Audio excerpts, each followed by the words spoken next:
Hip disorders in the adult account for a large number of patients presenting to the orthopedic surgeon. It has been estimated that approximately 350,000 hip arthroplasties are being done every year throughout the world, and osteoarthritis of the hip would account for a vast majority of those. Hip fractures in the elderly afflict 5 per 1,000 age 70 to 79 and 20 per 1,000 age 80 to 89. With the proportion of elderly patients in the population increasing, the number of hip fractures being treated are likewise increasing. At a large orthopedic center, fractures of the proximal femur accounted for approximately 30% of admissions and for approximately 50% of hospital days in the orthopedic service. Problems about the hip are indeed not uncommon for the orthopedic surgeon to encounter. As outlined in the program, Introduction to the Musculoskeletal Examination, the examination of the hip likewise should proceed in an orderly fashion. The various gait abnormalities are discussed in the video program on gait examination. The abductor lurch or gluteus medius gait in a patient with a painful condition about the hip, or the Trendelenburg gait in a patient with weakness of the hip abductors are commonly noted gait abnormalities with hip pathology. It is very important to observe the gait even as the patient is walking into the examining room. Ideally, the patient should be dressed in brief-type shorts to adequately examine the hip. The basic equipment required will consist of wooden blocks, measuring tape, goniometer, neurological hammer, pin, cotton, tuning fork, and containers to test hot and cold, and a stethoscope. Inspection. The whole pelvic, hip, and thigh area should be inspected for any deformity, discoloration, swelling, scars, or cutaneous lesions. As well, any asymmetry of the buttocks, gluteal creases, or thigh muscles should be noted. The gait should be reassessed now that the patient is suitably exposed for the examination, again attempting to pinpoint the phase of gait which may be abnormal. Posture. Note the level of the iliac crests. Any obliquity of the iliac crests may suggest a leg length discrepancy, and if this is the case, wooden blocks may be placed under the apparent shortened extremity in order to assess the magnitude of the shortening. A more detailed examination of leg length will be done later in the examination when the patient is lying on the examining table. Observe the dimples overlying the posterior superior iliac spines. These again should be on the same horizontal line, and if not, there is an obliquity of the pelvis. The postural aspect of the lumbar spine should be noted at this time. An increase in the lumbar lordosis may suggest the presence of a hip flexion deformity. Palpation. Bony landmarks. To ascertain the underlying anatomy so that any pathology detected during the examination can be localized, it is necessary to identify the landmarks about the hip which are readily palpable. Being able to pinpoint a specific anatomical location allows one to infer other structures which are known to have a fixed anatomical relationship to the localized landmarks. For example, the sciatic nerve is one halfway between the ischial tuberosity and the greater trochanter. While the patient is still standing, attention is turned to the front of the pelvic region. Iliac crests. The iliac crest can usually be identified by the index finger even in fairly obese patients. By placing the index finger of each hand along each iliac crest, the examiner can assess whether the pelvis is horizontal or oblique. By following the iliac crest anteriorly, the examiner comes to the anterior superior iliac spine. When learning to do the physical examination, it is initially wise to mark off the landmarks with an eyeliner pencil, and most cooperative patients will allow the examiner to do this. With the identified landmarks adequately illustrated, they can be used as reference points throughout the remainder of the examination. Iliac tubercle. The iliac tubercle is the widest part of the iliac crest and is palpable about 3 inches posteriorly from the anterior superior iliac spine. Greater trochanter. Moving the examining hand straight down from the region of the iliac tubercle, the posterior aspect of the greater trochanter can be palpated. With further palpation, the top of the greater trochanters can be identified, and normally these are at the same level, and to find otherwise would suggest some pathology about the hip, such as congenital dislocation of the hip. Pubic tubercles.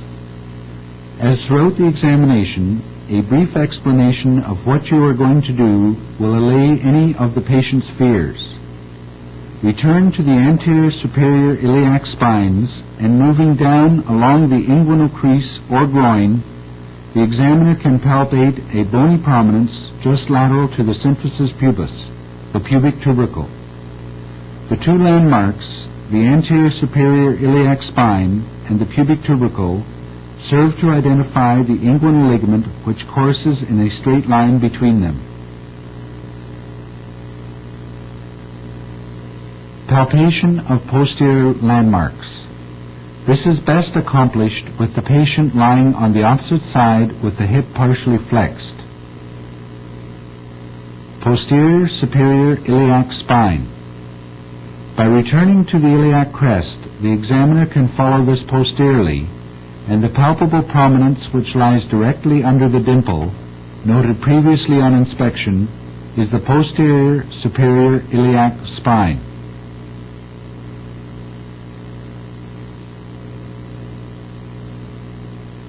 Ischial tuberosity. Starting at the posterior aspect of the greater trochanter and moving posteriorly, the examiner's fingers will encounter the prominent ischial tuberosity. Location of the ischial tuberosity is much easier if the hip is flexed. Having identified the bony landmarks, the examiner has a map with which to find one's way around the hip and localize aspects noted on inspection and palpation in relationship to anatomical structures. Palpation. Soft tissues. The examiner should, in an organized fashion, palpate the soft tissues about the hip joint. Starting anteriorly, the first area to be examined is the femoral triangle. The patient should be supine with the ipsilateral heel resting on the opposite knee. The femoral triangle is bounded by the inguinal ligament above, medially by the adductor longus muscle, and laterally by the sartorius muscle. Femoral artery. The femoral artery is palpable just below the inguinal ligament at about its midpoint. Remembering the vein-artery-nerve relationship, the locations of the femoral vein, nerve, and femoral canal can then be approximated. Lymph glands may be palpated in the region of the femoral triangle. Tenderness from an inflamed psoas bursa may also be elicited during palpation. Trochanteric bursa. To palpate the trochanteric bursa, the patient should lie on the opposite side with the hip flexed. The trochanteric bursa is that region that overlies the region of the greater trochanter, and tenderness to palpation in this region may indicate a bursitis or inflammation of the trochanteric bursa. Gluteus medius muscle. The region of the gluteus medius muscle extends upwards from the tip of the greater trochanter to the mid-portion of the iliac crest. Sciatic nerve. The sciatic nerve is located midway between the greater trochanter and the ischial tuberosity. In a slim person, the actual cord-like nerve may be palpated. Ischial bursa. The ischial bursa overlies the ischial tuberosity and may be tender if inflamed. Range of motion. Active. The examiner must always document the range of motion by measurement with a goniometer. Abduction. With the patient supine, it is necessary to stabilize the pelvis with the forearm across the anterior superior iliac spines, and thus any pelvic contribution to the movement can be detected. The normal patient will be able to abduct approximately 45 degrees. Adduction. Adduction is the patient's ability to bring the leg from an abducted position to the midline and then cross the leg, which involves some flexion in order to clear the opposite leg. The degree of adduction from the midline is assessed with a goniometer, and in the normal is approximately 20 degrees. The opposite leg may also be kept abducted, and the movement of the leg being tested from the neutral to its maximum degree of adduction can be measured, and the normal is approximately 20 degrees of adduction. Flexion. The patient should be supine with the leg in the neutral position and the hip is bent up towards the chest. In order to test flexion, one must assure that the pelvis does not rotate in order to contribute to the amount of flexion at the hip. If the hand is kept under the lumbosacral spine, any pelvic rotation can be assessed. Normal flexion is approximately 135 degrees. Rotation. Rotation of the hip should be tested both in extension and in flexion with the leg in the neutral position. It is essential that one does not use the foot in order to measure degrees of rotation, because there is rotation alone at the foot and ankle, and this does not involve any movement of the hip. Internal rotation is normally about 35 degrees and external rotation about 45 degrees. Extension. With the patient lying prone, stabilize the pelvis against the examining table by placing the forearm across the posterior superior iliac spines. Have the patient bend the knee slightly to eliminate hamstring contribution to extension, and then have the patient lift the thigh off the table. Normal range of extension is approximately 10 degrees. It is also possible to assess ranges of motion that are frequently done in activities of daily living, and their loss may limit functional abilities. Flexion and adduction. This is the ability to cross one thigh over the other thigh in a sitting position. Flexion, abduction, and external rotation. This is the ability to place the lateral side of the ipsilateral foot on the opposite knee. Extension. This motion can be assessed by the ability of the patient to get off the chair with his arms crossed on his chest while keeping his back straight. As discussed in the introduction to the physical examination of the musculoskeletal system, if active motion is limited, it is also necessary to examine passive range of motion. That is, the motion performed by the examiner without the aid of the patient. To do a proper assessment of passive range of motion requires a completely relaxed and cooperative patient, and a brief description of the purpose and nature of the examination to the patient will allay their fears and aid in their cooperation. If from the history or earlier parts of the examination one expects pain to be produced, the patient should be instructed to tell the examiner when they begin to experience pain. Gentleness by the examiner will assist patient cooperation, and if the examiner feels that a certain motion will cause pain, this should be examined last. If the patient complains of pain, always ask the patient to describe its location. Although the examiner is testing hip motion, the pain may come from the back or knee, and hence pathology other than in the hip must be sought. The point at which pain begins and the maximum passive motion achieved should be documented by means of a goniometer. Flexion. The patient lies in the supine position, and the line between the anterior superior iliac spines should be perpendicular to the trunk. The leg should be in a neutral position, that is, no abduction, adduction, internal or external rotation. Place one hand under the lumbar spine, and with the other hand allow the knee to bend and flex the thigh towards the chest. The hand under the lumbosacral spine will also be able to detect any pelvic rotation, which is obviously not part of true hip flexion. Abduction. The ability to abduct the hip is extremely important for activities such as perineal care and sexual intercourse, especially in the female. The patient is lying supine, and again the legs are in the neutral position. Stabilize the pelvis with the forearm across the anterior superior iliac spines and abduct the leg from the neutral position, grasping the leg about the ankle. Some patients are sensitive to pressure about the ankle, and hence it is necessary for the grasp to be gentle. Again, the normal range of abduction is 45 degrees. A record of the ability to abduct the hip can also be kept by serial measurements of the intermalleolar distance with the hips maximally abducted. Abduction. The position is identical for testing abduction. Again, the pelvis must be stabilized and the leg crossed over the opposite leg. Since excessive soft tissue of the thigh may impede adduction, start with the opposite extremity in abduction, then adduct the extremity being tested. The normal is approximately 20 degrees. Rotation.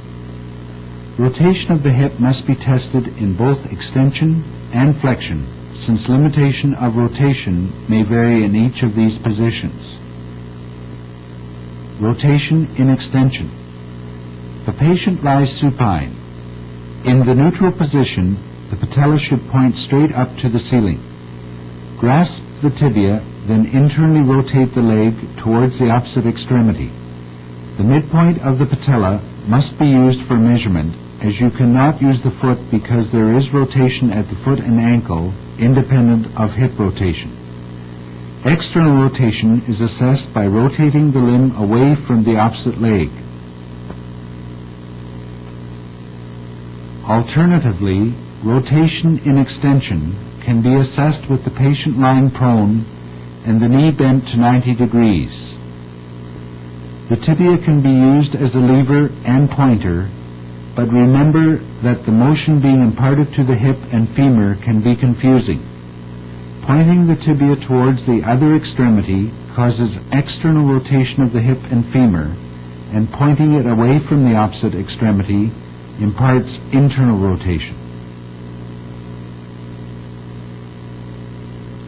Rotation in flexion. With the patient lying supine, flex the hip and knee on the side being tested to 90 degrees. Assuring that there is no excessive medial or lateral laxity of the knee, the tibia can be used again as a lever to rotate the hip. By pushing the tibia towards the opposite extremity, the examiner is externally rotating the hip, and the number of degrees of rotation of the hip can be assessed by measuring the angle between the neutral position of the tibia and the end position. Likewise, internal rotation is tested by pulling the tibia away from the opposite extremity and measuring the degrees of rotation. These motions about the hip are initially confusing when learning to do the musculoskeletal examination. You can always confirm on yourself by palpating your own greater trochanter and performing the motion. Remember, when the trochanter moves posteriorly, the hip is externally rotating, and conversely, internally rotating when the greater trochanter moves anteriorly. Rotation in flexion can also be done in the sitting position, with the knee bent to 90 degrees over the examining table, and using the tibia again as a lever to rotate the hip.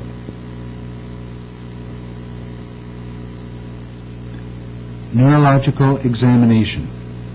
The detailed neurological examination of the hip region is covered in the video program on the physical examination of the lumbar spine and the neurological examination of the lower extremities, but would normally be performed at this point in time in the examination of the hip. Special tests.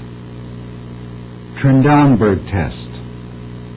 This test is designed to assess the functional activity of the gluteus medius muscle.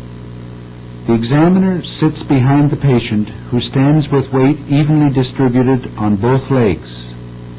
The examiner should place the index finger along each iliac crest. The patient is then instructed to raise one leg off the floor, flexing the hip up to approximately 90 degrees. The patient should keep the trunk perpendicular to the floor, as excessive leaning to the side of the supporting leg may negate a positive test. The examiner then observes what happens to the iliac crest on the side that is non-weight-bearing. If the gluteus medius is functioning normally on the weight-bearing side, the pelvis on the contralateral or non-weight-bearing side will remain horizontal or rise above the horizontal. This would be considered a negative Trendelenburg sign. If the gluteus medius on the weight-bearing side is not functioning normally, then the iliac crest on the non-supported side will drop below the horizontal, indicating a positive Trendelenburg test on the right side. Thomas test. It would seem that a patient with a fixed flexion deformity of the hip would not be able to put the corresponding foot on the ground or lie flat in bed. This is obviously not the case, and by increasing the lordosis of the lumbar spine, the patient is able to compensate for a fixed flexion deformity of the hip. The Thomas test is designed to detect and measure the magnitude of a fixed flexion deformity. In order to examine the right hip for a possible fixed flexion deformity, the patient lies supine and the examiner stands on the patient's right side. The examiner places his flat hand under the mid-lumbar spine. The patient's left leg is then flexed towards the chest until the lumbar spine is flattened against the examiner's hand. The patient then holds the left knee in order to maintain this position. The examiner then notes whether the right leg is lying flat on the examining table. If it is not, the angle of elevation can be measured and recorded as the amount of fixed flexion deformity of the hip. Two important points have to be considered when performing this test.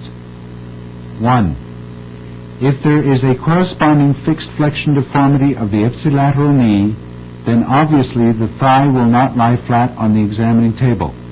In this case, the leg being tested must be abducted to the side so that the lower leg is clear of the examining table, and thus the component caused by the fixed flexion deformity of the knee is eliminated. 2. If the flexion deformity of the hip is great, then as the opposite leg is brought up towards the chest, the leg with the hip flexion deformity may be suspended in the air, and this may be very painful for the patient. In this case, it is best to flex both thighs to the chest, and after stabilizing the spine and the pelvis, gradually lower the affected leg to the point of stopping and measure the magnitude of the fixed flexion deformity. Leg length discrepancy. If during the examination it is noted that the pelvis is not horizontal when the patient is standing with both feet on the ground, this suggests the possibility that one leg may be shorter. The examiner thus has to determine if the discrepancy is true or apparent. True shortening is due to an actual decrease in the extremity length either in the femur or the tibia. Apparent discrepancy is due to a fixed obliquity of the pelvis or a fixed flexion, abduction, or adduction contracture of the hip. True shortening. It is first necessary to measure true leg length. The patient lies supine and the pelvis should be horizontal across the examining table. Both legs should be in the neutral position or in a position perpendicular to the plane of the anterior superior iliac spines. A tape measure is then placed at the anterior superior iliac spine, and the distance to the tip of the lateral malleolus is measured. Many authors suggest measuring to the medial malleolus, but I find that excessive thigh girth or atrophy can influence the measurement. The measurement for each extremity is performed identically and recorded. If a true discrepancy is found, the examiner can then assess whether the discrepancy lies in the tibia or the femur. The patient, again lying supine, flexes the knees to approximately 90 degrees. The examiner then observes from the side. If one knee projects further anteriorly than the other, then the femur on that side is longer. If one knee is higher than the other, then the tibia on that side is longer. Obviously, this is an approximate assessment only, and it is necessary to obtain a radiological scanogram to more accurately measure bony length. Apparent leg length discrepancy. If a true leg length discrepancy has not been found, but it appears from observing the patient that a discrepancy exists, this may be due to an apparent leg length discrepancy. In this case, the legs are placed parallel to each other, and this is the usual position that the patient will assume on the examining table. The legs are not placed perpendicular to the pelvis or the line joining the anterior superior iliac spines. The measurement is then taken from the umbilicus or xiphisternal junction to the medial malleolus. This is done for both legs, and the difference will be the apparent leg length discrepancy if there was no true leg length discrepancy. Ober test. The patient lies on the side opposite to that being tested. The examiner then abducts the thigh as far as possible while keeping neutral rotation, flexion, and extension of the hip. The knee is flexed to 90 degrees. The leg is then lowered towards the opposite leg, and if the medial aspects of the knees contact each other, then the Ober test is negative.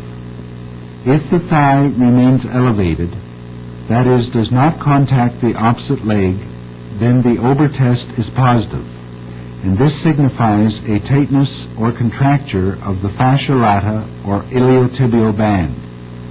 Such a positive test may be found in myelomeningocele or polio. This completes the detailed examination of the adult hip, but remember that related areas such as the lumbar spine, abdomen, knee, and thigh must be included in the examination of the hip.